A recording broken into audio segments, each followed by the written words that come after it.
Bismillahirrahmanirrahim. Assalamualaikum warahmatullahi wabarakatuh. Selamat pagi anak-anak soleh solehah semuanya. Senang sekali Bu Sakti bisa menyapa anak-anakku semua dalam pembelajaran matematika. Baik anak-anak, kita melanjutkan pelajaran pekan lalu yaitu tentang bilangan bulat. Nah, hari ini kita belajar mengenai perkalian dan pembagian bilangan bulat. Dalam perkalian dan pembagian bilangan bulat terdapat aturan-aturan berkaitan dengan tanda positif dan negatif ya nak ya. Nah, ini jika tandanya sama. Apa sih tandanya sama? Perhatikan ya, tandanya sama. Ini aturannya. Positif, jika dikali positif nanti hasilnya akan positif. Kemudian negatif dikali negatif hasilnya akan berubah menjadi positif. Ini yang dimaksud tanda sama tuh ini loh nak ya. Sama antara bilangannya, tandanya seperti itu. Nah, kemudian aturan jika tandanya berbeda. Nah, positif dikalikan negatif hasilnya akan negatif. Kemudian negatif dikalikan positif hasilnya akan negatif. Jadi perhatikan betul perbedaannya ya nak ya. Ketika tandanya sama nanti hasilnya akan positif. Ketika tandanya berbeda maka hasilnya negatif. Seperti apa sih contohnya? Yuk kita simak. Nah ini juga berlaku untuk operasi pembagian ya nak ya. Aturan ini berlaku untuk operasi pembagian. Sebagai contoh pertama yaitu perkalian bilangan bulat. Nah ini ingat aturannya tadi, Bu Sakti tuliskan ulang ya. Jika tandanya sama, seperti apa? Misalkan positif 12 dikali positif 2. Nah ini sudah biasa ya.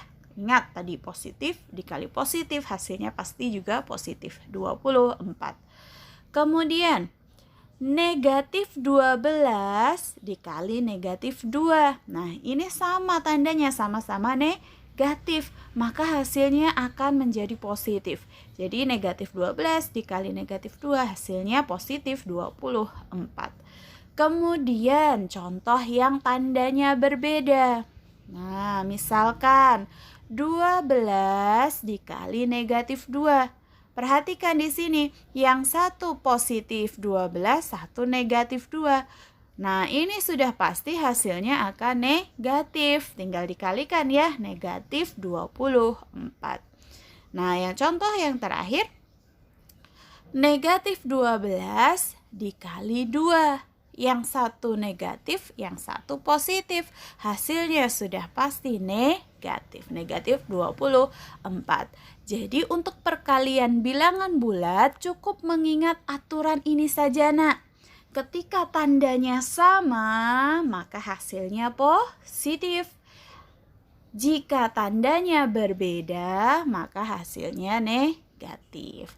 Hitungannya ya tinggal dihitungkan perkalian atau pembagiannya. Nah, untuk operasi hitung pembagian, contohnya ya sama. Jika tandanya sama, positif 12 dibagi positif 2, hasilnya positif 6. Kemudian negatif 12 dibagi negatif 2, hasilnya positif 6. Nah, jika tandanya sama, hasilnya pasti positif. Kemudian contoh yang tandanya berbeda. Positif 12 dibagi negatif 2. Hasilnya negatif 6. Negatif 12 dibagi 2. Hasilnya negatif 6. Gitu nak ya. Mudah sekali asalkan mengingat bagaimana aturan dalam operasi perkalian dan pembagian bilangan bulat. Nah itu tadi. Alhamdulillah anak-anakku semua materi tentang perkalian dan pembagian pada bilangan bulat. Insya Allah kita akan bertemu kembali pada pertemuan selanjutnya. Bu Sakti akhiri pembelajaran hari ini. Assalamualaikum warahmatullahi wabarakatuh. Barakallahu fikum.